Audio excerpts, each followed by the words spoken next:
Bom, meus amigos e minhas amigas, que episódio, né? Pô, o bagulho ficou louco, cara. Esse episódio, pelo menos pra mim, calou minha boca de tudo que eu reclamei do primeiro episódio. Eu achei esse episódio muito bom, achei a atuação tudo muito bom, muito foda. E realmente foi uma cena muito pesada, a cena do final. Então, sem enrolação, vamos dar e falar sobre esse episódio que foi loucura. Bom, a gente começa o episódio com a Ellie tendo aquele sonho muito doido, que é praticamente ela do futuro, né? Depois dos 7 anos, e ela do passado, quando ela encontra o pai dela desfalecido, né? Que tu tem que tomar cuidado com as palavras. E a gente vê um diálogo das duas em que a Ellie mais velha, ela tá totalmente apática, ela tá, tipo, avisando ali pra ela o que tá acontecendo ali, pra ela nem entrar. E a Abby mais nova, ela tá, tipo, ainda com um certo olhar ainda de esperança, assim, porque ela ainda não acabou vendo, né, as infelicidades que aconteceram. E isso a gente vê eles acordando lá naquela casa que a gente já viu que eles tinham se abrigado de noite. E nessa cena eles acabam vendo que a cidade é muito maior do que eles esperavam.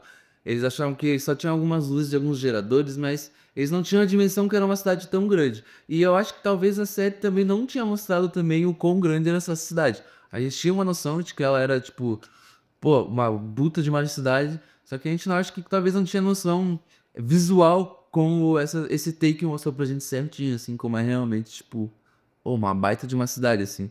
Entrar ali realmente seria suicídio. E nessa cena eles começam a discutir um plano de como que eles vão fazer pra invadir, né? Tá todo mundo meio já com o cu na mão, assim, menos a Abby, que a Abby tá, tipo assim, totalmente do espírito de vingança. E daí um dos companheiros da Abby, ele acaba falando que ele tem um plano, só que ele tem que matutar ainda um pouco mais ali, né?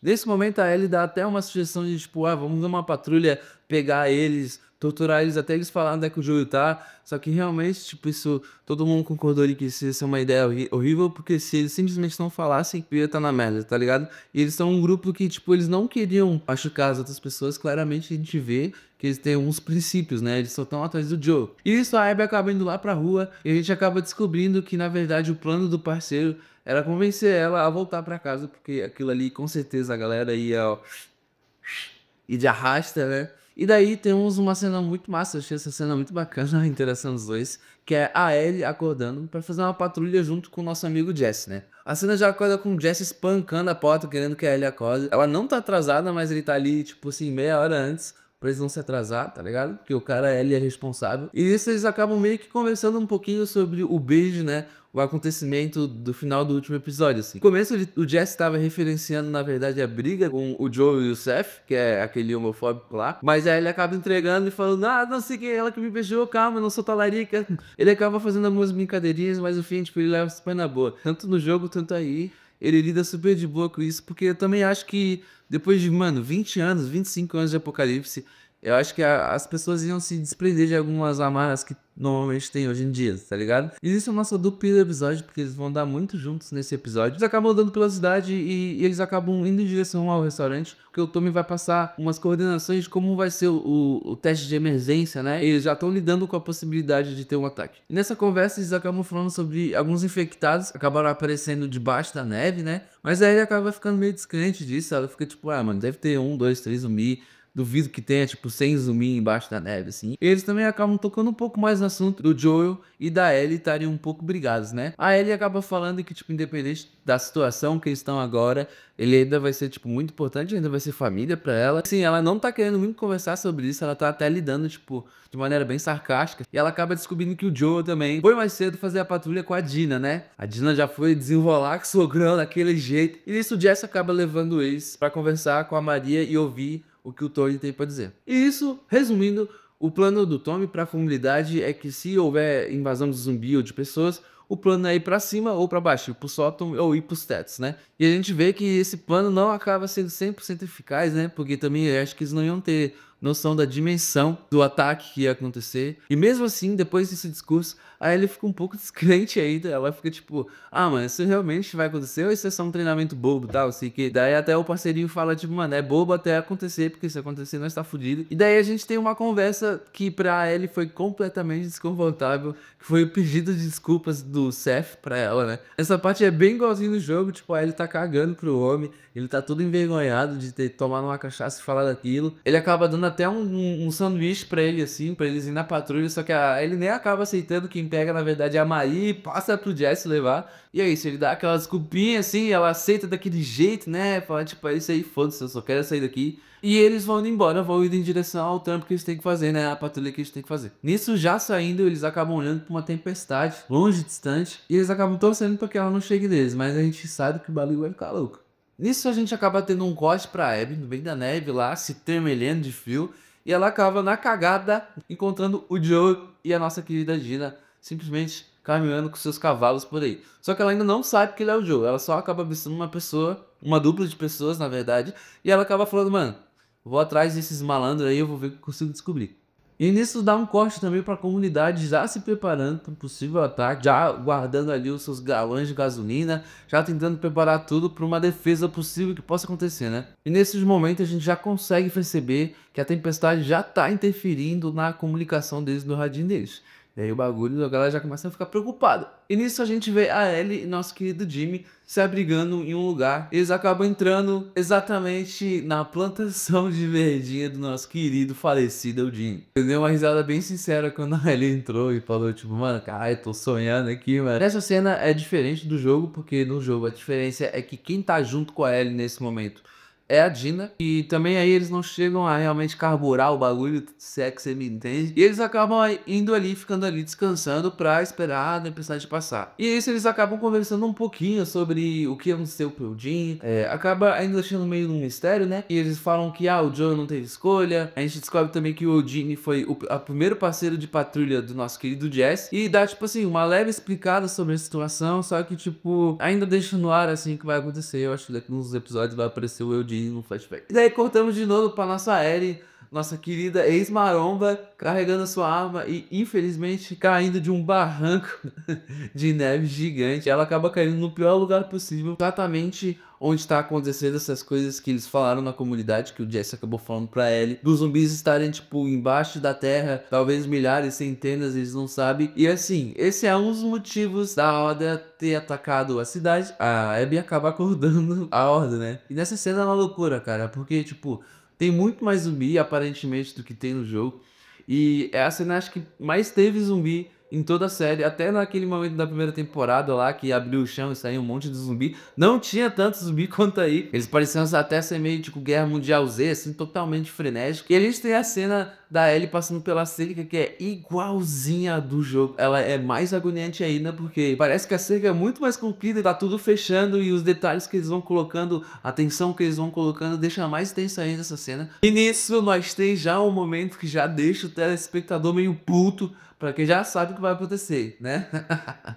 O Joel vai lá e salva a nossa querida Abby da zumbi que ia espedaçar a mulher. O Joel, ainda sem falar nome, sem nada, só pega ela e fala, mano, vamos embora daqui. Eles acabam levando ela pra dentro de uma fábrica, pelo que parece, assim, onde estão os cavalos, onde está a Dina. E nesse momento, a Dina já entrega o nome dele, assim, ó, na lata da mulher. Como a Abby foi muito inteligente agora, que ela podia simplesmente ter tentado pegar a arma e dar um tiro na cabeça dele, foda-se. Só que ela sabe que talvez ela podia morrer, ela tava em desvantagem. E ela acaba traindo o Joel e a Dina lá pra casinha onde estão os parceiros dela. E meio que como eles não têm muito o que fazer, pra onde se refugiar, eles acabam indo. E isso a gente tem um corte pro Tony doidão, desesperado, tentando se comunicar com o Joel, que fazia tempo já que ele não tá conseguindo se comunicar com o Joel, com ninguém. E ele tá lá na sala de comando, onde tem provavelmente os rádios mais potentes. E ele tá, tipo, falando pra mulher, mano, de 10 em 10 segundos, tem que chamar eles. E nisso, quem atende, na verdade, é o nosso querido Jesse. E ele acaba descobrindo que a Dina e o Joel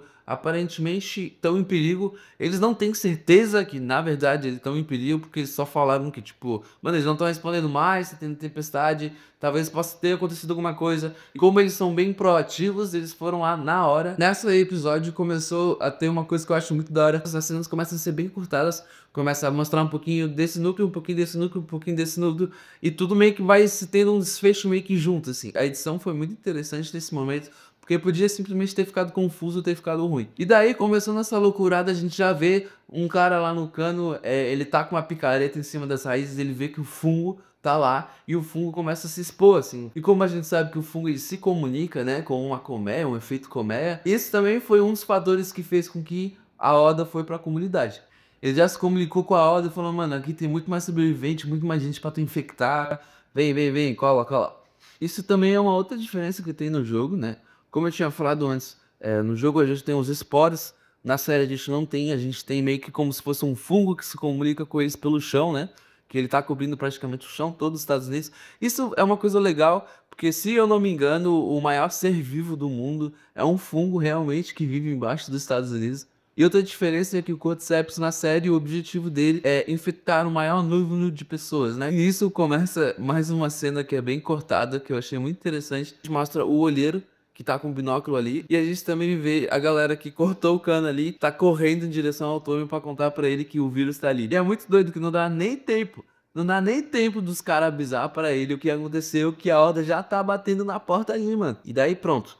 Começa a confusão, a partir daí é 10 minutos de caos generalizado na tela. E nisso a gente vê eles começando a executar o plano de defesa deles, né? Desde lá, tocando sininho doidado, a galera pega a arma, se arromba, e é corte pra lá, corte pra cá, o bagulho Tramontina. No começo os zumbis vão batendo tudo no muro, que nem Guerra Mundial Z, o bagulho frenético, eles tudo batendo na cara. Eles começam a jogar os barris de gasolina deles, começam a dar uns tirinhos, e daí simplesmente fazem umas baitas de umas explosão. Por um tempo isso até meio que parece que dá uma segurada nos zumbis, até aparecer aquele zumbi grandão. Mas o Tommy começa a ver uma movimentação estranha, que todos os infectados estão indo para uma outra direção. E eles estão indo junto para onde esse zumbi grande está indo, porque eles sabem que o zumbizão vai conseguir passar pela barreira. E em algum momento, no meio desse caos, a gente também vê o Joel tomando a decisão. Ele estava indo pro abrigo onde a Abby falou, mas ele acaba vendo que a comunidade está simplesmente pegando fogo. E tá tendo um ataque lá. E ele acaba tomando a decisão meio estúpida de ir pra uma casa com vários desconhecidos em vez de ir pra comunidade dele ajudar. Tudo bem, tava frio. A Dina ali tava quase morrendo de hipotermia ali. O bagulho tava tenso realmente. Talvez tenha sido a melhor opção. A gente vê a comunidade realmente de um caos, assim, um monte de gente morrendo. E até chegou um momento que um carinha que tava ali, que tinha ficado com o Tony, começou a tacar fogo na uma das casas. Eu realmente achei que a comunidade ia cair total, assim. Daí o Tommy chama a atenção daquele baiacu, ele acaba levando ele pra um certo beco, assim, e daí ele fica naquele mano a mano, assim, tipo, ou vai dar certo ou vai dar muito errado. E o Tommy começa a tacar-lhe fogo no bicho. No jogo, aparentemente, é mais fácil de matar esse bicho com fogo. Na série, teve a sensação de que, tipo, mano, não adiantou nada, assim, até o finalzinho da cena ali. E daí o Tommy fica ali tacando, ele gasta tudo. Tem um momento que ele vai pro canto, ele fica ali, ó, só esperando a morte. Daí a série dá aquela brincada com a gente e o zumbi acaba caindo, assim, tava ainda pegando fogo, né? Daí ele acaba falecendo, graças a Deus. Eu achei essa cena muito boa, eu fiquei realmente tipo, caralho, vai dar ruim. Eu realmente achei que o Tommy e a Maria iam morrer. Achei que todo mundo da comunidade ia morrer, porque ia dar, tipo, 100% de motivo pra Ellie ficar totalmente no espírito de vingança durante essa temporada. Na finaleira ali, eles acabam soltando os cachorros, literalmente, que daí faz total diferença, fez com que eles conseguissem ganhar essa batalha com os zumbis e pelo menos sobreviver algumas pessoas, né? E nisso a gente vê também a Abby chegando com o Joel e com a Dina lá no esconderijo deles, e daí a gente já vê, começa a ver a merda sendo construída. A Abby totalmente fria, jogadora de xadrez, só na calma, esperando pra ela ter um momento dela, leva todos eles pra dentro e acaba apresentando eles, né? Ela fala, ah, esse aqui é a Dina, esse aqui é o Joe. Daí todo mundo acaba se olhando assim, tipo, oxi. Nisso a Dina, que é um pouco espertinha, ela começou já a ter uma suspeita deles, porque ela viu o símbolo ali da WLF e ela já ficou tipo, mano, quem são vocês? Da onde vocês veio? Por que vocês estão tão perto assim da comunidade? O Joe também nem suspeitou, assim, ele chegou numa sala onde tava todo mundo dormindo e tava, tipo, dando vista perfeitamente pra comunidade deles, tipo. E aí já não demora muito pra começar a treta. Eles não machucam a Dina, realmente. Eles só dão um sedativo pra ela dormir. Essa também é mais uma diferença do jogo, porque no jogo o Tommy que tá aí nesse momento, e as coisas já vão escalando muito rápido, cara. Daí do nada o Joe já leva um tirozão de 12 no joelho pra acabar com o homem. Pô, e essa cena é realmente assim, uma cena muito dolorosa, cara. Tipo, é muito pesado de ver, foi uma cena muito bem feita, cara, muito foda. Tudo na cena tava muito bom, a atuação, a maquiagem dos ferimentos, tudo tava muito foda. Toda a condução dessa cena tava muito bem feita. Tanto que, tipo assim, partiu o coração de todo mundo aí. E realmente esse é um dos momentos mais marcantes da história. E a atuação da Abby nesse momento tá muito foda. Realmente, tipo assim, cala aí na boca. Ela não precisa ser bombada, realmente. Óbvio que ia ser muito interessante ver uma bombada fazendo isso tudo, porque, tipo, tá ligado? Porque é muito da hora de ver uma personagem como a Abby no jogo, por exemplo, porque ela é um pouco diferente, assim, ela é tipo uma máquina, assim, tu olha pra ela e tu fala, mano, isso aqui é uma máquina mortífera, é um novo Rambo, tá ligado? E daí nós vemos a Abby saboreando totalmente o que ela sempre quis, o que ela tá há 5, 7 anos, não sei bem ao certo, procurando. Ela tem o discurso dela, ela fica aí torturando o homem na moral. A gente vê até que os amigos dela estão tudo com medo dela, ninguém fala nada, todo mundo nem olha direito pra ela. E foi muito bom, eu achei muito engraçado a piada que quando ela tava indo pegar o taco de golfe, o Joe só falou, mano, me mata logo, pelo amor de Deus, para com esse drama, tá ligado? Foi muito bom, eu achei que foi uma quebra muito mais engraçada do que no jogo. O timing, tipo, foi muito melhor. Mano, e realmente, tipo, a morte do Joel é um bagulho que, mano, não tem como tu achar que ela também tá errada, sabe? Ele matou o pai dela, então ela tá só matando o pai de outra pessoa. Tipo, realmente o Joe fez muito mal pra muitas pessoas, ele matou muitas pessoas, né? Então ele tá só simplesmente tendo um final meio que justo, de certa forma, porque o Joe, ele só acaba sendo mocinho porque ele é o protagonista do bagulho que a gente tá vendo. Porque, vendo por outras perspectivas, é muito claro como ele é sempre o vilão da história. Mesmo eles assassinando o Joe, torturando o Joe, eles ainda tinham um código deles, eles não mataram a Dina, eles... tá bom, eles deram uma machucada na Ellie ali. Foi totalmente, tipo, compreensível, porque Joe simplesmente dizimou os últimos vagalumes que tinham. Ele matou toda a família que eles tinham, sabe? E, cara, a atuação, de novo, da Abby é muito foda. Eu não sei quanto tempo, assim, que ela tava confirmada antes de começarem as gravações. Normalmente, né, nesse tipo de produção grande, são 6 meses, talvez até um ano antes de confirmar. Porque a primeira temporada lançou em 2023, né? Há 2 anos atrás. Eles podiam, né, ter pedido pra atriz começar a malhar. E nisso a gente vê a Ellie chegando, né, na casa, encontrando eles. E ela já escuta os gritos de longe. Ou a pancadaria já tá rolando já há muito tempo. Já no momento que ela encontra, cara, os caras já imobilizam ela. Já deitam ela no chão e a primeira coisa que ela vê é o Joel quase morrendo, mano. Joel que ela tava nas últimas semanas, nos últimos tempos todos maltratando ele, sendo mal grossa com ele. Eu imagino que pra ela deve ter doído muito. A gente ainda tava num momento ruim, brigado, não quero que tu morra desse jeito, assim, sabe? Essa morte dele faz com que, tipo, a briga deles antes tenha um peso muito maior. E nisso a gente tem uma das cenas mais pesadas que tem, né? A Ellie também chega pra compor esse time de gigantes que estão atuando ali. No momento que o Joe realmente é desfalecido, que ele leva aquela na nuca, o jeito que a Ellie fica desesperada é muito forte, cara. E ela vai se arrastando ali pra abraçar ele, pra não deixar ele morrer sozinho, sabe? A gente já teve um outro momento que a Ellie teve que cuidar do Joe, então ela já teve esse desespero antes de perder ele. Pô, ela ficaria pelo menos abraçada com ele, pra pelo menos ele não morrer sozinho, porque, ô, esse foi um detalhe do desenho de som que, me deixou muito agoniado. A gente consegue escutar ele tentando respirar aquele... E assim, mano, foi uma cena assim de acabar, assim, cair vários ciscos no olho e tu ficar realmente suando pelos olhos, cara. O episódio acaba com a gente vendo que a galera da comunidade ganhou, de certa forma, né? Acabaram sobrevivendo ao ataque. E a gente também vê o Jesse encontrando elas na casa, levando elas pra casa de volta com o corpo do Joel, com a Dina praticamente ainda dormindo em cima do cavalo. E acaba assim o episódio, mano. Vai te deixar mal, assim, pra tu ficar 20 minutos olhando pro céu, assim, e falar: Meu Deus, mano, que bagulho que aconteceu, mano. Foi um ótimo episódio. Eu vi alguns produtores que já assistiram outros episódios falando que este não é o episódio mais pesado que tem. Eu gostei muito que eles não tiveram medo realmente de mostrar toda essa violência que tem também no jogo, porque tem muitas mídias assim que eles acabam banalizando muito a violência. Essa história eles acabam te impactando toda vez que aparece uma coisa dessa. Mesmo sendo uma pessoa só, tu sente um impacto muito maior, por exemplo, de quando tu vê o filme do Rambo e ele tá tipo, pô, metralhando 15 pessoas, tá ligado? Tenho certeza que os próximos episódios vão ser muito bons. Essa temporada vai vir muito forte, mas simples uma história de vingança. Todos os conflitos dessa temporada são tudo por questões de vingança. Estou muito ansioso para os próximos episódios. Eu vou tentar cada vez mais lançar os vídeos mais cedo. E é isso aí, raça. Muito obrigado. E vamos dar o próximo episódio. Eu vou estar aqui, ó, bum, bum, bum, bum, dando minhas reviews e aos guri na janta.